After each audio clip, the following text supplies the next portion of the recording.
noticed that right when everything in your life is just going perfectly? Oh, yeah. Right, like maybe you just landed this massive promotion you've been chasing for Or years. your relationship is, finally thriving and peaceful. Yeah, exactly. Or you just simply have a long weekend stretching out in front of you with zero responsibilities, and then you suddenly, almost pathologically, pick a devastating fight over absolutely nothing. I mean, we've all done it. Mm. Or you get inexplicably intensely sick the second you go on vacation. Yes. Or you just decide to procrastinate on a critical project until it mutates into this full-blown crisis. Yeah. We generally talk about success as if it's the ultimate unambiguous goal of human existence, right? Right. The narrative is incredibly binary.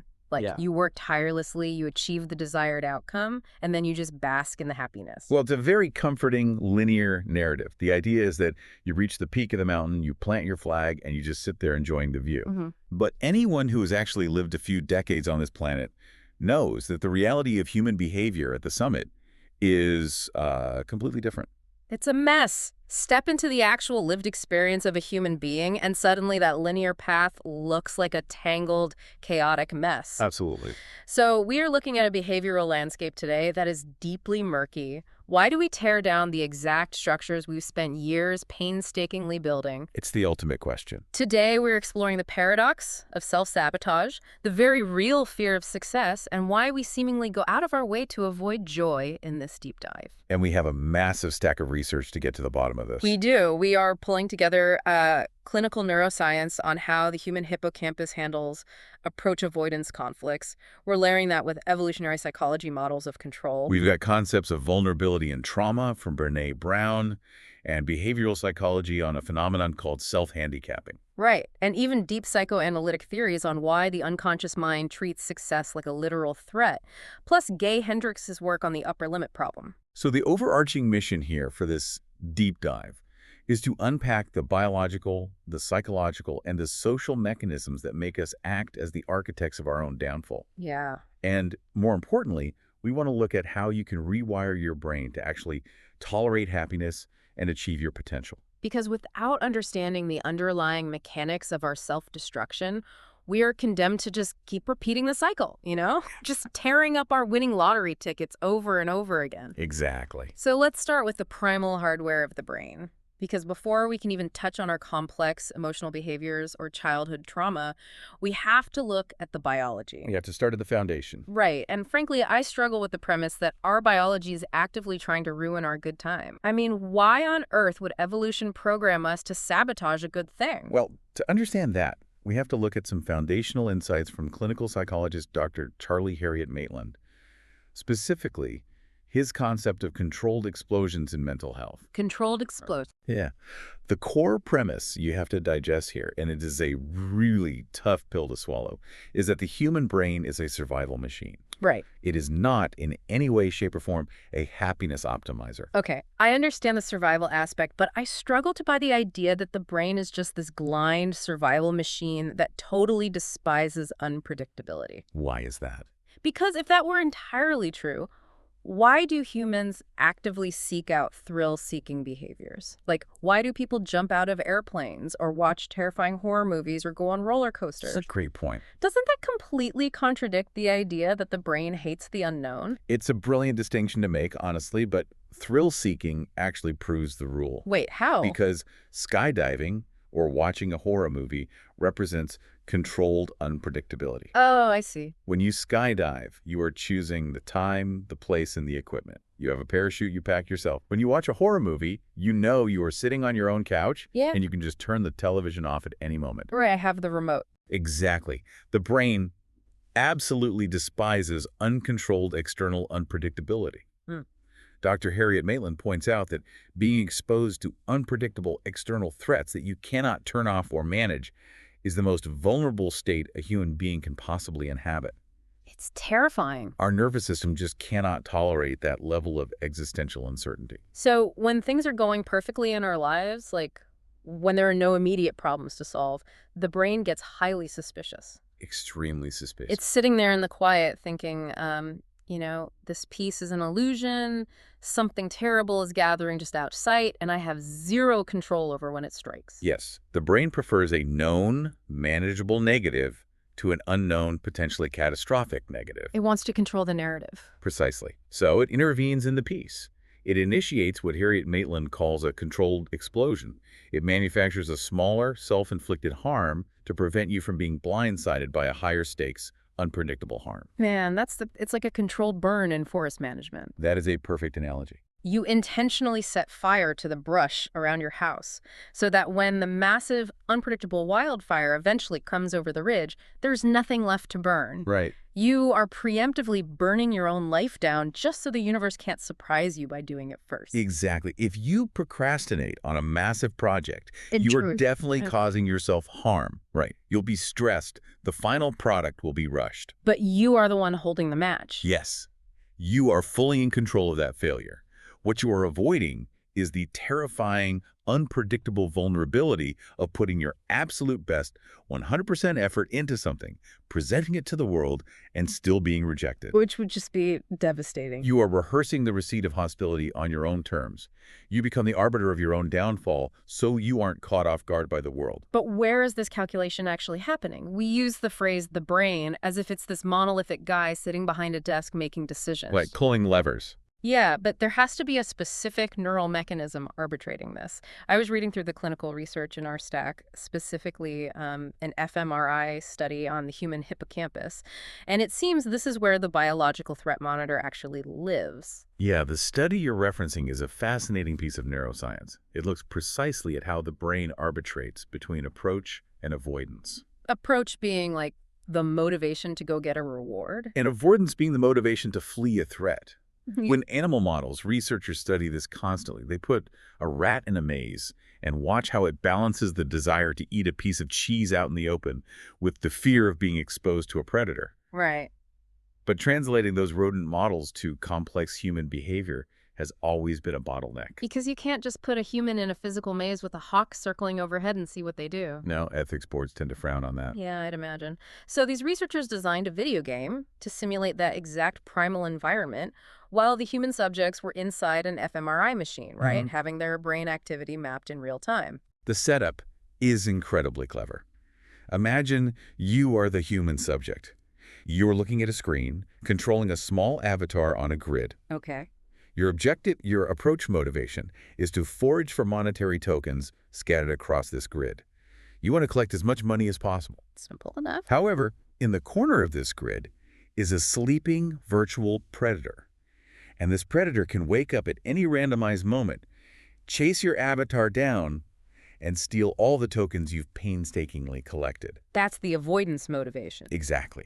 The potential unpredictable threat. I mean, I'm feeling a spike in cortisol just picturing it. So you have a safe zone, presumably, like a base you can retreat to? Yes, there's a designated safe corner on the opposite side of the grid from the predator. Okay, good. But to make the calculation complex, the researchers varied the threat level constantly.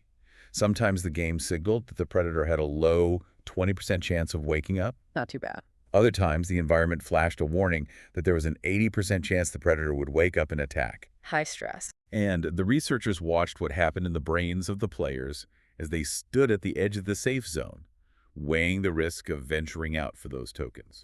And the fMRI scans showed that the left anterior hippocampus was the structure lighting up, which is interesting because usually when we talk about fear, we immediately point to the amygdala. Right. The amygdala gets all the press. It is certainly involved in fear, but it is primarily activated by acute, immediate panic. Like when the predator is actually awake. Exactly. The amygdala fires when the predator is sprinting toward you. But the hippocampus is handling a much more complex calculation. It handles anxiety. It is handling the potential of threat. It's calculating the odds.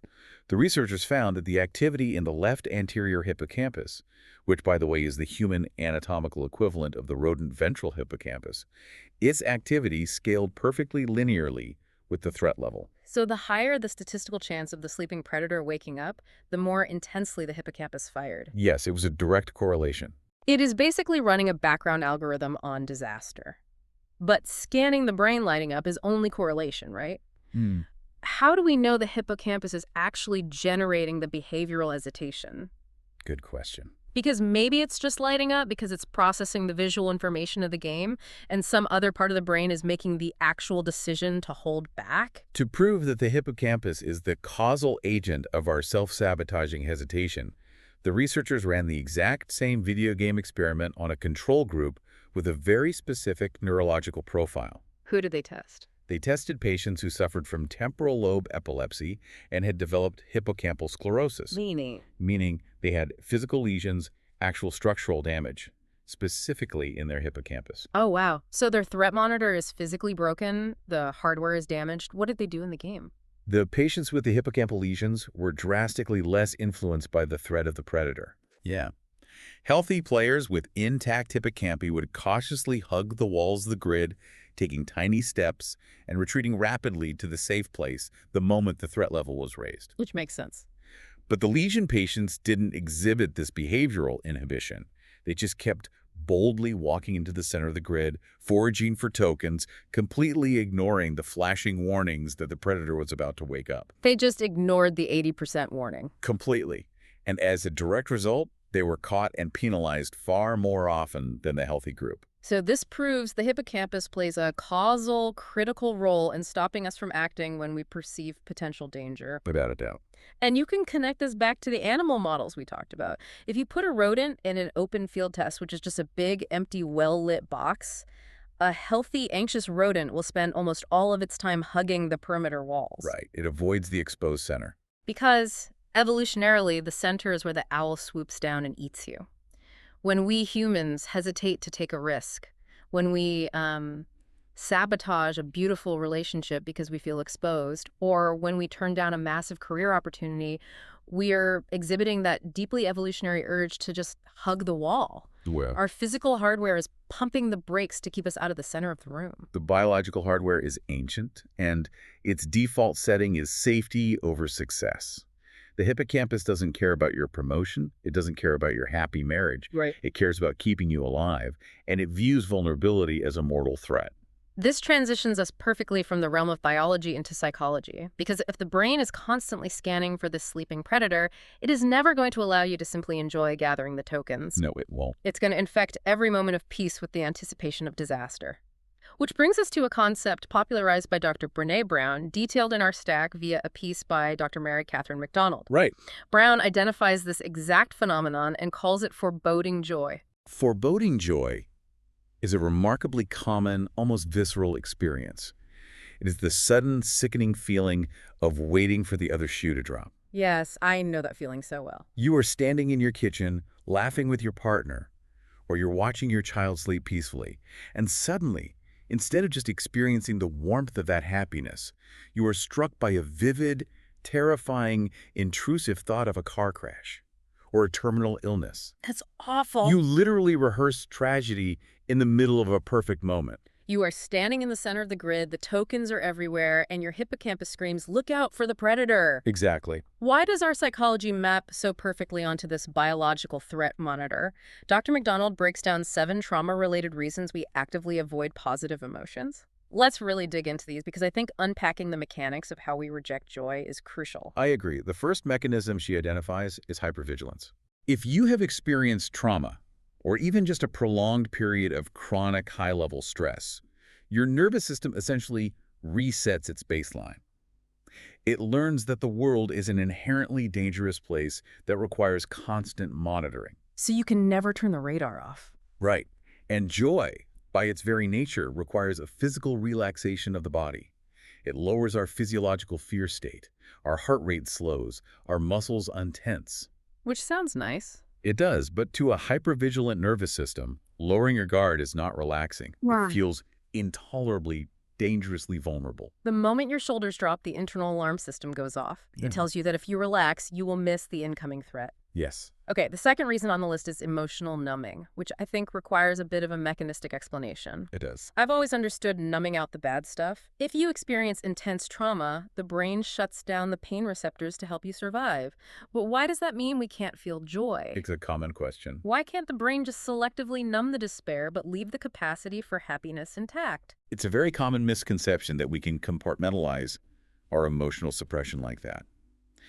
The best way to understand this is to think of the emotional nervous system like a biological power grid during an electrical surge. Okay, power grid. When a massive traumatic event happens, a massive surge of pain or terror, the brain acts like a circuit breaker. To stop the trauma from blowing the entire psychological transformer, the brain just cuts the main power line. It just shuts the whole thing down. Exactly. The lights go out in the kitchen, which represents the pain and terror. Yeah. But the lights also go out in the living room, which represents the joy and elation. Oh, wow. The biology doesn't have localized switches for specific emotions. The master volume dial controls everything. If you numb your capacity to feel despair, you automatically numb your capacity to feel elation. You just flatline the entire system. That is a brutal trade-off. You survive the trauma, but you sacrifice your ability to feel alive. It is. Which leads to the third reason, emotional confusion. Let's say someone who has been numb for a long time suddenly experiences a breakthrough moment of intense joy. What happens? Well, for someone whose nervous system is accustomed to being dysregulated or numb, feeling an intense emotion of any kind is deeply alarming. Because it's unfamiliar. Yes, and the nervous system doesn't immediately distinguish between intense positive arousal and intense negative arousal. It just registers a massive spike in physiological data. Ah, I see. Sudden, intense joy, the racing heart, the shortness of breath, the flush of adrenaline feels physically identical to the onset of a severe panic attack. That's wild. The brain misinterprets the physiological signature of joy as a mortal threat, and it triggers a panic response to shut the joy down. The joy literally masquerades as a panic attack. It does. Reason number 4 is the fear of loss, which is the classic bracing for impact maneuver. This is deeply tied to the preemptive strike we discussed with Dr. Harriet Maitland. If you know how precarious happiness is, if you have experienced the rug being pulled out from under you in the past, your brain decides it is far safer to avoid the joy entirely than to suffer the agonizing withdrawal of losing it again. It's trying to protect you. The logic is completely defensive. Yeah. It's like, if I don't allow myself to love this person fully, I won't be utterly destroyed when they inevitably leave me or pass away. It is defensive pessimism at its most extreme. You are actively rejecting the joy so the universe cannot reject you. Then we have reason 5, which is deeply mechanical. Conditioning. This operates on pure, classical Pavlovian conditioning. The literature often references John B. Watson's famous 1920 Little Albert experiment. Remind me about that one. Watson took a healthy infant and showed him a white rat. The baby wasn't afraid. But then, every time the baby reached for the rat, the researchers would strike a steel bar with a hammer right behind the baby's head, creating a terrifying loud noise. That is incredibly unethical by today's standards. Oh, totally. Very quickly, the baby became terrified of the rat, even when there was no noise, because the brain had wired the two stimuli together. So how does that map to an adult avoiding success? Imagine you get the biggest promotion of your life, you go out to celebrate, and that exact same night you receive a phone call that a parent has died in a sudden accident. Oh, awful. Your brain, at a fundamental synaptic level, wires the immense joy of the promotion to the catastrophic grief of the loss. Neurons that fire together wire together. So the two events are permanently linked in your head. Moving forward, anytime you experience career success, your nervous system anticipates a catastrophic loss.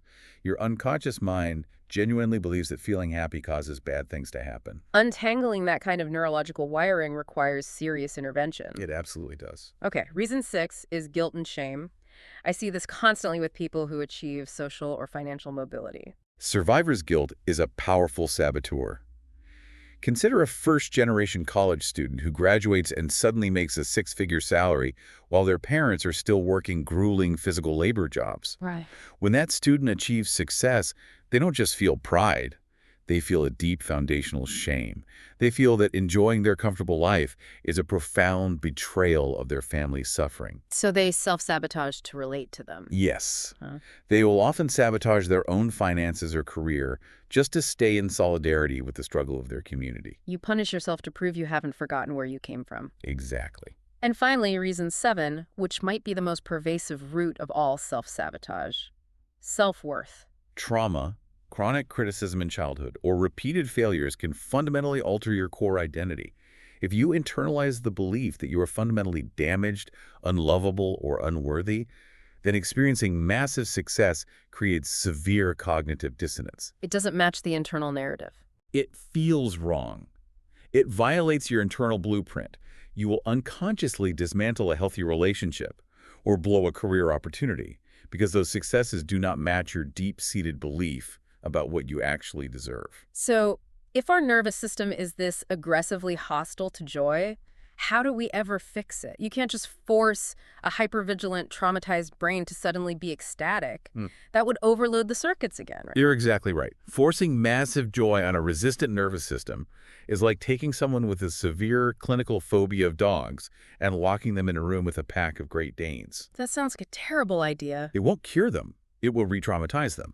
The clinical solution, drawing from trauma experts like Peter Levine, is a therapeutic concept called pendulation. Pendulation, like the physical swinging of a pendulum back and forth. Yes, the practice involves introducing tiny little joys. Instead of trying to force yourself to feel overwhelming, sweeping gratitude for your entire existence, you practice noticing something microscopic. Like what? You watch a soap bubble floating in the sink for 3 seconds.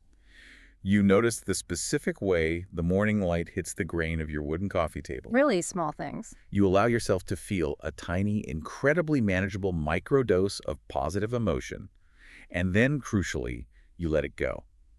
You swing into the joy for a moment, and you swing back out to your neutral baseline. You are gently exposing the nervous system to positive effect without waking up the threat monitor in the hippocampus. Exactly. You're sneaking the joy past the security guard in such small increments that the alarm doesn't trip.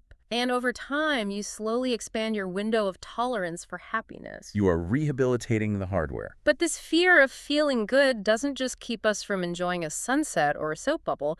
It actively, aggressively caps our professional trajectories, our financial wealth, and the depth of our marriages. It absolutely does. Which brings us to Gay Hendricks' seminal book, The Big Leap, which explores how these biological and emotional blockages manifest in our external ambitions. Hendrix's work is essential because it translates clinical psychology into highly relatable behavioral patterns. He introduces the concept of the upper limit problem. The upper limit. He argues that every single one of us has an internal, unconscious thermostat for success, wealth, love, and creativity. An internal thermostat. So if my baseline comfort level for happiness is set to, say, 70 degrees, what happens when I win an award and fall in love in the exact same week? Well, your life heats up to 85 degrees. And because that temperature exceeds your internal programming, the thermostat kicks on and blasts the air conditioning to cool things back down to your familiar, tolerable 70 degrees. So we just ruin things on purpose. Unconsciously, yes. Yeah. You unconsciously manufacture a crisis, you pick a fight with your spouse on your anniversary, you blow a deadline at work, you injure yourself just to bleed off the excess positive energy and return to the baseline you believe you deserve. To understand how we hit this upper limit, Hendricks maps out 4 specific zones of living. And the progression of these zones is really revealing about where most successful people get trapped. I want to walk through these, starting with the bottom. The zone of incompetence. The zone of incompetence is straightforward. These are the tasks and activities you are just objectively terrible at. You have no natural aptitude, and trying to do them causes immense friction and frustration. For me, this is anything involving automotive repair. If I try to fix my car, I will inevitably break 3 other components and end up stranded. Best to avoid that zone. I am firmly in the zone of incompetence there. I should delegate that entirely. Oh. Moving up, we have the zone of competence. In the zone of competence, you are engaging in activities you do adequately well. But the catch is, millions of other people can do them just as well, if not better. Right. You can get by operating here, and many people spend their whole lives in this zone, but it is fundamentally mediocre. It drains your energy over time because it doesn't utilize any of your unique talents. But the next step up is where the real danger lies. The third zone is the zone of excellence. And Hendricks argues this is where the vast majority of highly successful, driven people get permanently trapped. The zone of excellence is highly seductive. When you operate here, you are doing things you are genuinely, exceptionally good at. You have cultivated high-level skills, you deliver superior results, you are likely paid very well, and you receive constant external validation and praise. From your peers, your family, your industry. Exactly. It sounds like the absolute dream. Why does Hendricks consider the zone of excellence a trap? It sounds like a velvet rut. It's a velvet rut because while you are creating immense value for other people, your boss, your clients, your family, you are not feeding your own deepest inner self. Ah, okay. You are highly competent, but deep down in the quiet moments, you feel a lingering sense of unfulfillment. Instinctively, that you are not utilizing your absolute highest potential.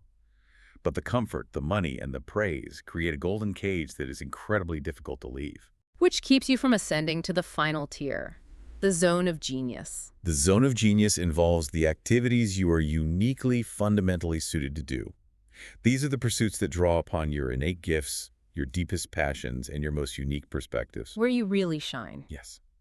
When you operate in your zone of genius, work ceases to feel like labor. You enter a state of flow. Time distorts. This is where ultimate success, limitless abundance, and profound inner joy reside. I have to play devil's advocate here because this seems completely irrational. Also, If the zone of genius is so fulfilling, if it's the place where we experience flow and ultimate joy, why on earth do we resist it? Why do we hit an upper limit and violently throw ourselves back down into the zone of excellence? because taking that big leap from excellence to genius requires abandoning the safety of the known. The predictability. Right. Hendricks argues that we cannot solve the upper limit problem with simple willpower. We have to identify and dissolve 4 hidden foundational fears that are anchored deep in our psychology. These are the specific phobias that trigger the thermostat. Let's dissect these 4 hidden fears because they operate entirely in the subconscious. Fear number 1, feeling fundamentally flawed. This loops directly back to the trauma response of self-worth we discussed earlier. It is the deep-seated, agonizing belief that you are inherently broken or unworthy of ultimate success. And if you believe If your core belief is that you are flawed, then achieving your zone of genius feels like a massive fraud. You sabotage yourself because your external reality, massive success, has severely outpaced your internal identity. You tear it down to make the outside world match your broken inside world. you essentially correct the error of your own success. Sadly, yes. Fear number 2 is fascinating, the fear of disloyalty and abandonment. This is incredibly common in people who rise above their socioeconomic beginnings. This is the unconscious terror that if you achieve massive success, if you truly live in your absolute genius and shine as brightly as you can, you will alienate and leave your past peers, your family, or your community behind. That's a huge fear. You fear that by outgrowing the people you love, you are committing an act of disloyalty, and as a punishment, you will end up isolated, alone, and abandoned on the mountaintop. So you unconsciously shrink yourself, you dim your own light so you don't blind your friends, and you stay small to stay connected. That is a profound tragedy. You sacrifice your potential on the altar of belonging. It happens all the time. Fear number 3, the fear that success brings a heavier burden. The classic more money, more problems paradigm. It's the belief that ultimate success will bring an intolerable, crushing amount of pressure, responsibility, and stress. You look up at the peak of the mountain from base camp, and instead of seeing the view, you think about how thin the air is up there, How cold it is. how cold the wind blows, and how devastating the fall would be if you slipped. So your hippocampus does the math and decides it is much safer to just stay at base camp in the zone of excellence, where the weather is predictable. And the final hitter fear, number 4, the fear of outshining or surpassing others. This is similar to the fear of disloyalty, but it's more focused on the dangers of competition. This almost always stems from early childhood dynamics, where perhaps a sibling or even a parent felt threatened or jealous of your natural talent. So you learn to hide it. You learn very early on that shining too brightly hurts the fragile egos of the people around you, and it invites resentment or retaliation. So you learn to cap your potential to keep the peace in the household. You become a lifelong minimizer of your own achievements. We have outlined the biological threat monitor in the hippocampus. We have mapped the emotional trauma blocks that make joy feel like a panic attack. And we have dissected the psychological upper limits and the 4 hidden fears. Right, that's the groundwork. But I want to get very practical about the mechanics. How do we actually execute this sabotage in real time? I don't just wake up on a Tuesday and consciously say, I fear outshining my older brother, therefore I will intentionally fail this quarterly review. No one does that. That's not how the human mind works. We use a very specific, highly evolved cognitive strategy to do the dirty work, don't we? We do. We employ a behavioral maneuver that shields our ego from the truth. Right. And our 4th source, which is an extensive overview of behavioral psychology literature, gives this maneuver a formal name: self-handicapping. Self-handicapping. In sports, handicapping is giving someone else a head start or carrying extra weight to make the race fair. But in psychology, you are doing it to yourself. That is the perfect analogy. Self-handicapping is defined clinically as the process of actively avoiding effort or creating obstacles in the hopes of keeping potential failure from damaging your self-esteem. It's an ego defense. It is a brilliant, albeit highly destructive, psychological shell game designed to externalize your failures and internalize your successes. Let's break down the two distinct types of self-handicapping because I think everyone listening will immediately recognize which one they use. There is behavioral self-handicapping and there is claimed self-handicapping. Right. Let's start with behavioral. Behavioral self-handicapping is when you actually physically alter your actions to create a tangible obstacle to your own performance. You're actively degrading your ability to succeed. Like what? It's the college student getting blackout drunk the night before their final exam. It's the musician refusing to practice the week before a major audition. It's the athlete staying up all night playing video games before the championship. You are materially ensuring that you will not perform at your peak. But it's not just behavioral, right? No. Because I know plenty of people, myself included at times, who don't get drunk before the exam, and we do study. Sure. But we will loudly complain to everyone who will listen about a mysterious, blinding migraine we've had all week. That's the other side of this. Claimed self-handicapping. Claimed self-handicapping is when you don't actually alter your preparation or behavior, but you verbally manufacture an excuse beforehand. You lay the groundwork. You plant the seed of an external obstacle in the minds of your audience. It's telling your boss you've been fighting off a terrible flu before you deliver a presentation. You might still try your absolute hardest, but you have preemptively provided an alibi.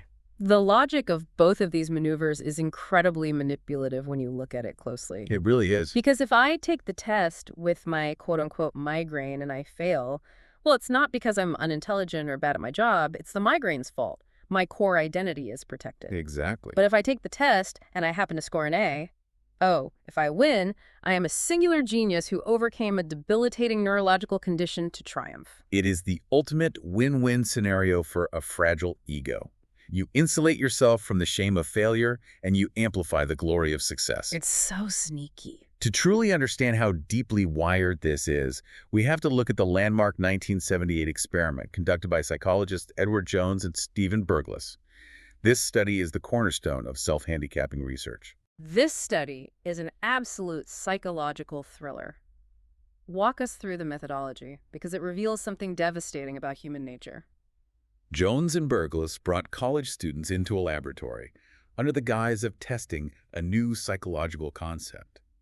They gave the participants a problem-solving test consisting of anagrams. Okay, word puzzles. Now, they split the participants into two groups.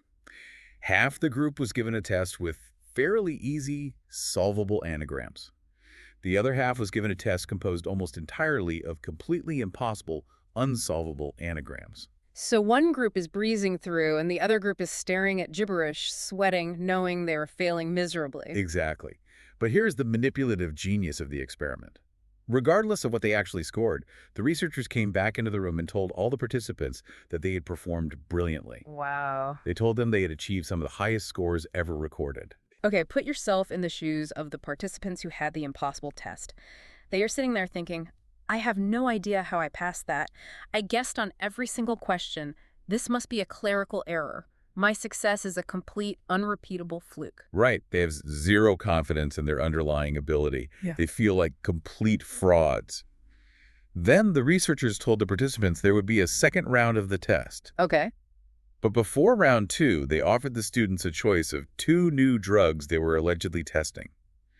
Drug A was described as a performance-enhancing pill that would sharpen their focus and increase their cognitive ability. Sounds great. Drug B was described as a performance-inhibiting pill that would cause temporary confusion and disrupt their cognitive flow. The choice seems obvious. Who wouldn't want the cognitive enhancer before a test? What were the results? The group that had taken the easy test, the ones who felt confident that their high score was due to their actual inherent intelligence, overwhelmingly chose the performance-enhancing drug. Makes sense. They wanted to maximize their natural ability and do even better on the second round.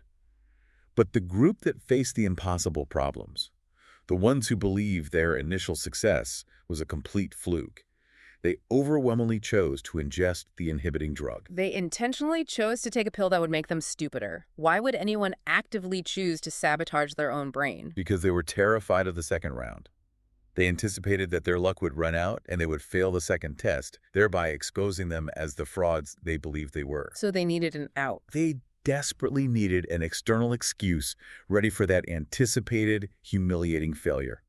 By taking the inhibiting drug, they could blame the pill for their poor score, rather than facing the devastating reality that they simply weren't smart enough to solve the anagrams. That is just... They chose to physically impair themselves to protect their self-esteem. They traded actual performance for ego protection. It is tragic, but it makes complete, airtight, logical sense when you view it through the lens of a fragile ego. And this connects directly to the work of Martin Covington and his self-worth theory, which we also have in the stack. Yes, his work is highly relevant here. He applied this exact logic to the modern education system. He argues that our schools, and eventually our corporate structures, operate on a zero-sum scoring system. In a zero-sum environment, success is artificially scarce. There are only so many A grades on the curve. There is only one valedictorian. There is only one promotion to vice president. Right. If someone wins, it necessitates that someone else loses. And in that hyper-competitive crucible, an individual's entire sense of self-worth becomes inextricably tied to their perceived innate ability. Covington points out a fascinating paradox in this system. Effort becomes a terrifying double-edged sword. This is the crux of the tragedy. If you try your absolute hardest, you study for 3 weeks, you hire a tutor, you give it 100% of your effort, and you still fail the exam. Then what? Well, the only logical conclusion left on the table is that you are fundamentally stupid. You lacked the innate capacity. You are incompetent. That is a devastating, potentially unrecoverable blow to a person's core identity. But look at the alternative. If you utilize behavioral self-handicapping by partying until 3 a.m. the night before the exam and you fail, your ego is entirely protected. You have an impenetrable alibi. You can say, well, obviously I failed. I was hungover, but I absolutely would have gotten an A if I had bothered to study. By withdrawing effort, you retain the illusion of boundless potential competence. You never test the actual limits of your ability, so you can pretend those limits don't exist. You trade actual, tangible achievement in the real world for the psychological protection of your self-image in your own head. Yes, exactly. I want to look at the demographics of this because I am curious if this manifests uniformly. Do men and women self-handicap in the same ways, or does socialization change the strategy? It's a crucial question, and the behavioral research reveals a stark divergence. Both genders engage in self-handicapping at roughly the same rates to protect their self-esteem, but the methods they employ differ significantly. How so? Decades of studies consistently show that men are far, far more likely to utilize behavioral self-handicapping. Men are the ones statistically more likely to actually get drunk, physically refuse to practice, or actively destroy their preparation. And women? Women are significantly more likely to rely on claimed self-handicapping. They will verbalize the obstacles, reporting high stress, physical ailments, or overwhelming anxiety. But they generally do not actively physically sabotage their preparation to the same extreme behavioral degree as men. They will complain about the migraine, but they will still study for the test. What drives that difference? Is there a biological root, or is this purely cultural? Most sociologists and psychologists attribute it heavily to the different societal values placed on effort based on gender socialization. In many cultures, boys are consistently praised for raw, effortless talent. Oh, right, like the natural athlete? Think of the archetype of the natural athlete or the boy genius. For men, trying too hard or studying too much can actually be stigmatized as a lack of natural brilliance. Therefore, men use behavioral handicapping to preserve the illusion that they are effortless geniuses. And for women? Women, conversely, are often heavily socialized from a young age to value diligence, meticulous preparation, and hard work. For a woman, completely abandoning effort is a severe violation of that socialized norm. So the psychic pressure pushes them toward verbal excuses claimed handicapping, which allows them to protect their ego without violating the social demand for diligence. That is a fascinating intersection of psychology and sociology. But regardless of the method, what is the long-term impact of living your life this way? If you spend decades dodging effort and making excuses, what happens to you? The long-term compound interest of self-handicapping is severe. You mentioned the psychologist Martin Seligman earlier. He conducted a famous, slightly controversial study with elite swimmers to test the effects of pessimistic explanatory styles. Which is the cognitive engine behind self-handicapping. Right. The setup for this was wild. He basically lied to the swimmers about their times. Yes. During a preliminary heat, Seligman and the coaches gave the swimmers false negative times. They told elite athletes they swam significantly slower than they actually did. He wanted to see how they would process failure and how it would affect their performance in the subsequent heat. How did they react? The swimmers who possess an optimistic explanatory style, meaning they naturally attributed the fake failure to external temporary things like the water was unusually cold today or I just had a slightly bad start off the block, bounced back immediately. They didn't internalize it. No, they swam just as fast or even faster the next heat. Mm-hmm. But the swimmers with a pessimistic style, the ones who internalize the failure as a reflection of their core identity, thinking, I'm just losing my edge, I'm not fast enough anymore, their performance completely tanked in the next race. Wow. The psychological belief in their own inadequacy manifested as physical slowness. And if you extrapolate that pessimistic self-handicapping style over an entire lifetime. The comprehensive review of the literature notes that chronic self-handicapping is strongly correlated with worse long-term physical health, significantly higher rates of clinical depression, increased reliance on substance abuse as an avoidance mechanism, and lower overall subjective well-being. That's grim. It is a psychological defense mechanism that eventually rots and destroys the very castle it was built to protect. We see the mechanics and the consequences very clearly now. But I want to dig even deeper into the basement of the human psyche.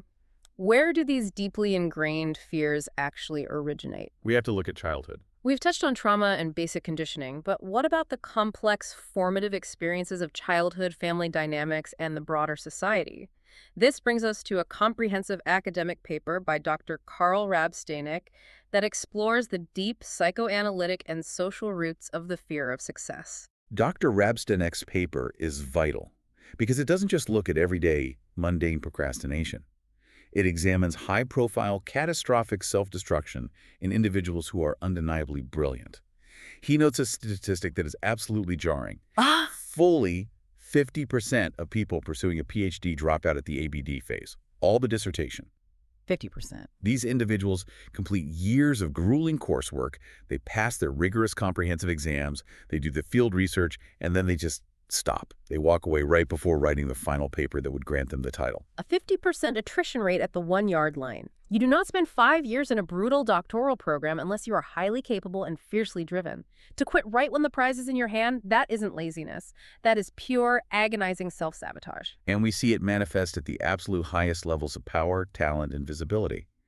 Rabsteinik points to political figures like Gary Hart in the 1980s, who was the overwhelming frontrunner for the presidency, and yet engaged in reckless behavior that basically dared the media to catch him in a scandal and ruin his career. Yeah, that was a famous implosion. Or athletes like Greg Norman, who notoriously and inexplicably collapsed in the final rounds of major golf tournaments he was dominating.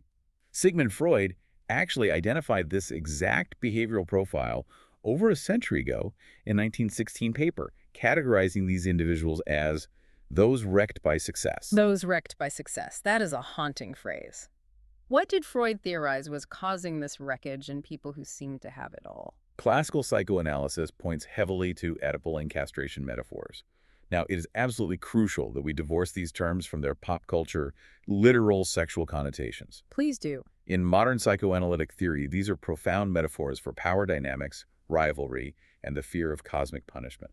Let's ground this in reality so it makes sense. How does an Oedipal conflict relate to a 35-year-old executive self-sabotaging a presentation or a graduate student dropping out of their PhD program? In the Oedipal metaphor, the child experiences a highly complex, turbulent mix of love, hate, intense competition, and awe toward their parents.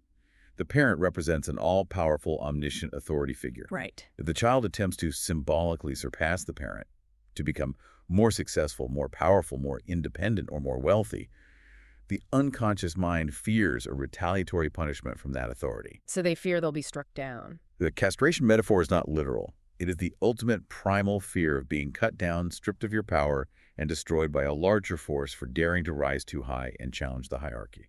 So the adult executive who is about to land a CEO role or the PhD candidate about to become a doctor unconsciously views the universe or their industry or their boss as that all-powerful parent figure.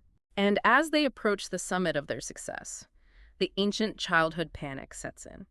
They unconsciously think, If I succeed, if I take the crown, the gods are going to strike me down for my hubris. So they intentionally fail the presentation or drop out of the program to appease the authority figure.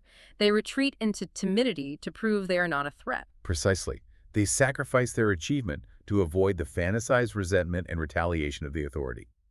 Another deep psychoanalytic route Rabstednik explores comes from the clinical study of narcissism, Narcissism. specifically relying on the work of prominent theorists like Heinz Kohut and Otto Kernberg. This seems counterintuitive, honestly. How does narcissism lead to self-sabotage? The stereotype of a narcissist is someone who genuinely believes they are the absolute best at everything. Wouldn't they crave success? They crave the image of success, but their grandiose belief in their own perfection is built on an incredibly fragile, hollow foundation. True, lasting success in the real world requires enduring the immense frustration of trial and error learning. You have to make mistakes. It requires being a beginner. It requires failing publicly, looking foolish, and humbly integrating negative feedback. The fragile narcissistic ego simply cannot tolerate that level of frustration or the agonizing vulnerability of not being instantly perfect at something. So rather than risk looking imperfect while they endure the messy learning curve, they preemptively devalue the achievement entirely. They will say things like, I could easily write a brilliant best-selling novel if I wanted to, but the publishing industry is a corrupt joke, so I won't even degrade myself by trying. That's the exact script. They protect their grandiose fantasy of being a genius by never actually testing that genius against the unforgiving friction of reality. Exactly. The fantasy of unfulfilled potential is much safer for the narcissist than the reality of flawed effort. But Rabstednik's paper makes a crucial pivot here, and I know this is a question you're going to raise. Is all of this just internal childhood psychology? Yes. Because everything we've talked about, hippocampus threat monitors, Oedipal complexes, narcissism, it all treats the fear of success as if it's a phantom generated entirely inside our own heads. But what about the actual external society we live in? What if the fear of success isn't just a metaphor about your parents? Right. What if society really is actively waiting to punish you for succeeding? This is where we bring in the vital sociological and feminist viewpoints, specifically highlighting the groundbreaking work of psychologist Martina Horner. In 1968, Horner developed the expectancy value theory of motivation to explain achievement conflicts. And she focused on women, right? Yes, particularly focusing on the unique pressures faced by women. This was revolutionary because for a very long time in the history of psychology, the default subject of every study was a middle-class white male. Horner looked at what happens to motivation when the societal rules and penalties are fundamentally different for the person trying to achieve. What did she find? Horner argued powerfully that women often face very real, tangible, external social conflicts and vicious stereotypes when succeeding in competitive environments. For a woman in the 1960s, and in many ways still today, the fear of success wasn't just an unconscious childhood neurosis. It was an accurate assessment of an active social reality. So it wasn't all in their heads. Exhibiting overt ambition, competitive drive, and achieving dominant success went directly against the entrenched, socially mandated gender roles of the time. So if a woman succeeded in a male-dominated corporate environment, she wasn't just fighting her own imposter syndrome, she was risking genuine social rejection. She faced being labeled as bossy, aggressive, or unfeminine, and risked severe professional and personal backlash. The culture itself was the sleeping predator on the grid. Exactly. The psychic resistance was socially determined and entirely rational. And out of this branch of research exploring how external pressures internalize into self-doubt came a concept that is incredibly pervasive in modern discourse: the imposter phenomenon. Imposter syndrome. It was first coined in 1978 by clinical psychologists Pauline Rose-Clance and Suzanne Imes. We hear this phrase everywhere now. It's that terrifying, persistent feeling that you are a total fraud, that you have somehow tricked everyone into hiring you or loving you, and that at any moment, the competence police are going to kick down your door, expose your lack of talent, and take away your degree. Clance and Imes originally studied this phenomenon in highly educated, deeply accomplished women.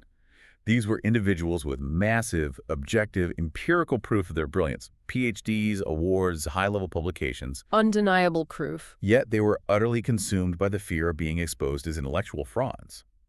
And when Clance and Imes dug into the histories of these high achievers, they traced the root of this syndrome back to two very specific, contrasting childhood family dynamics. Let's dissect these two childhood setups, because I guarantee a large portion of our listeners are about to feel very seen and possibly very targeted. What is setup number one? Setup number 1 involves the child who is constantly, overtly or covertly, compared to a quote-unquote better or smarter sibling. In this family dynamic, one sibling has been designated as the genius or the star. The golden term. Exactly. Yeah. No matter what the other child achieves, even if they get straight A's, the entrenched family narrative dictates that the designated sibling is the truly brilliant one. So the overshadowed child grows up internalizing a deep belief that their own successes are mere flukes or the result of exhausting brute force labor, because if they were truly smart, it would be effortless, like their sibling. That is heartbreaking. You achieve the objective goal, but the family narrative strips you of the ownership of your own intelligence. You are constantly running a race you have already been told you can't win. What is setup number 2? It must be the exact opposite. It is the absolute inverse, and surprisingly, it is just as damaging. Setup number 2 is the child who is falsely, relentlessly praised for absolutely everything they do. They are told by their parents that they are perfect, that they are a prodigy, and that everything they touch turns to gold, completely, regardless of the actual effort expended or the objective merit of the work. Wait, I have to push back on that. Go ahead. Isn't the entire point of modern parenting to praise your kids to build their self-esteem? How does telling a kid they are great give them imposter syndrome? Authentic, specific praise based on actual effort builds self-esteem. But blanket, unearned, hyperbolic praise creates a terrifying psychological dissonance in the child. Because they know it's not true. Children are highly perceptive. The child knows inherently that they aren't perfect. They know that the drawing they just scribbled in 2 minutes looks terrible, but the parents are framing it and calling it a masterpiece. Oh, I see. The child quickly learns to doubt all external praise because they realize the authority figures in their life are unreliable narrators who lie to them to make them feel good. Oh, wow. So they realize the praise is empty. Exactly. So when that overpraised child grows up, enters the real world, and actually achieves real difficult things, and their boss or peers praise them, their internal reaction is completely broken. They think, you're just saying that to be nice, just like my parents did. You don't really know what you're talking about. I'm actually a fraud, and you're just easily fooled. That is a staggering paradox. The deeply overshadowed sibling and the overly worshipped golden child both end up in the exact same psychological trap as adults. They do. They both end up feeling like fakes. And to manage that crushing anxiety of imminent exposure, they engage in all the self-handicapping behaviors we discussed earlier. They overwork themselves to the point of burnout to cover their tracks, or they use charm and manipulation instead of skill, or they just shrink away from the spotlight entirely to avoid scrutiny. It is a perfect, vicious circle of self-sabotage originating from opposite ends of the parenting spectrum. Okay, we have covered an immense, sprawling amount of ground here. We've gone from fMRI machines to Freudian theory to childhood family dynamics. Let's pull this all together and synthesize the journey for the listener. What does this massive stack of research ultimately tell us about the human condition and our tendency to ruin our own lives? If there is one singular takeaway from synthesizing all this data, it is this. Self-sabotage is not a sign that you are broken, lazy, unintelligent, or inherently bad. It is a highly complex, incredibly layered, evolutionarily ancient defense mechanism operating exactly as it was designed to. Right. Biologically, your hippocampus is just doing its job. It's scanning the horizon for the sleeping predator of unpredictable threat. It is actively trying to keep you alive by choosing the predictable, manageable misery of procrastination or minor self-sabotage over the terrifying vulnerability of the unknown. Emotionally, your nervous system is fiercely guarding against the devastating trauma of loss. It numbs your joy and triggers foreboding, intrusive thoughts because it remembers that, historically, vulnerability and openness have led to profound pain. It is trying to put armor on you. Psychologically, you are slamming into your upper limit. You are bumping up against deep-seated, hidden fears of being fundamentally flawed, of being abandoned by your tribe if you change, or being crushed by the immense burdens of operating in your true zone of genius. And socially, you are navigating the harsh realities of a zero-sum, highly competitive society.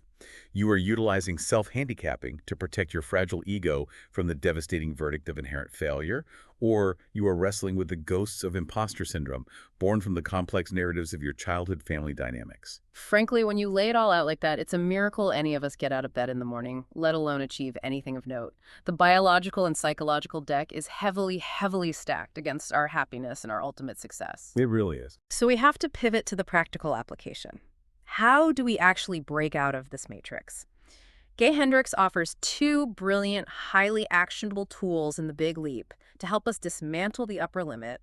What is the first tool? The first tool is a practice he calls the enlightened no. Enlighten no, meaning we have to start saying no to the zone of excellence. Exactly. The zone of excellence is the hardest place to leave because it rewards you so richly. But to reach your zone of genius, you have to ruthlessly protect your time and your energetic bandwidth. You have to say no to good things. You must learn to deliver a gracious, firm no to opportunities, projects, and obligations that fall outside your zone of genius. Yeah. And you have to do this even if those projects pay exceptionally well, even if people praise you for doing them, even if you are the best person in the room at doing them. Because every single hour you spend operating in the zone of excellence is an hour permanently stolen from your true highest potential. That is incredibly difficult advice to execute. Saying no to bad things is easy. Saying no to genuinely good, lucrative things to make room for potentially great things requires an immense amount of courage. What is the second tool Hendricks offers? The second tool requires a fundamental, almost cosmological shift in how we perceive the universe and our place in it. He calls it shifting to Einstein time. Einstein time, as opposed to what? How do most of us view time? Most of us operate entirely in what he calls Newtonian time. In the Newtonian paradigm, time is a scarce, finite external resource. There are only 24 hours in a day. Time is constantly running out. Time is a conveyor belt moving toward death. That's a stressful way to live. It creates a constant underlying thrum of panic. It creates a feeling of profound scarcity that actively fuels the hypervigilance of the hippocampus. Yes, the constant ticking clock. It's the feeling of, I don't have enough time to do my real work, I'm falling behind, I have to rush. But in Einstein time, time is relative. Time is determined by the observer. Hendricks argues that you don't find time, you actually create time. Create time. Think about your own lived experience. When you are trapped doing a mundane task that you absolutely hate, a single hour feels like an excruciating week. The time drags. Oh, totally. But when you are operating in your zone of genius, fully engaged in a passion project or deep conversation, 5 hours can pass in what feels like 5 minutes. You literally generate abundant time and energy by choosing activities that align with your highest self. You step out of the scarcity mindset and become the sovereign source of your own time, rather than its panicked victim. That is a massive paradigm shift, taking ultimate responsibility for creating our time rather than complaining that we don't have enough of it. It completely disarms the classic claimed self-handicapping excuse of, I just didn't have enough time to do my best. It forces you to take radical ownership of your potential. This has been an incredibly dense, profound exploration of why we do the things we do. But before we wrap up this deep dive into the architecture of self-sabotage, I want to leave you, the listener, with a final provocative thought. Something we extrapolated from combining these disparate sources that might just completely flip how you view the limitations of your own mind. Yes. Let's trace all the way back to our very first source, the fMRI study on the human hippocampus.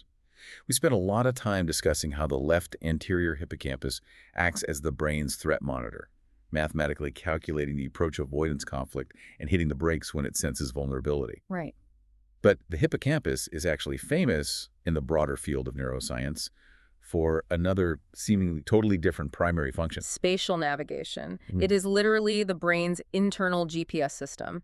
It is the anatomical structure that maps our physical environment, tells us where the walls are, and helps us navigate a maze. That's how we know where we are. It's the exact reason why London taxi drivers who have to memorize the dizzying labyrinth of the city streets have been shown in MRIs to have physically enlarged, hypertrophied hippocampi. Exactly. So we have a single biological structure that is simultaneously mapping our physical spatial world and mapping our emotional psychological threats.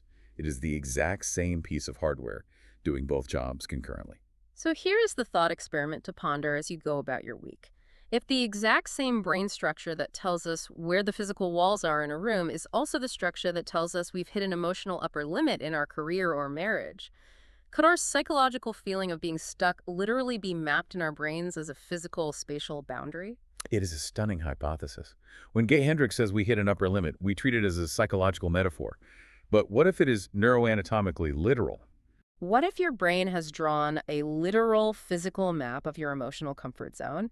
And when you achieve a new, unprecedented level of success, when you step outside that mapped comfort zone, Your hippocampus triggers the exact same spatial alarm as if you just blindly walked off the edge of a physical cliff. And if that hypothesis holds true, what does it mean for the future of how we treat anxiety, self-sabotage, and the fear of success?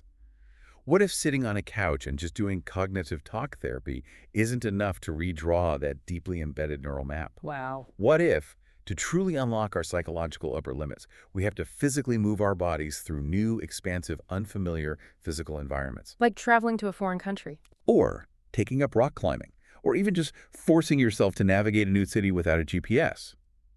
What if that literally forces the hippocampus to physically redraw the emotional boundaries alongside the spatial ones?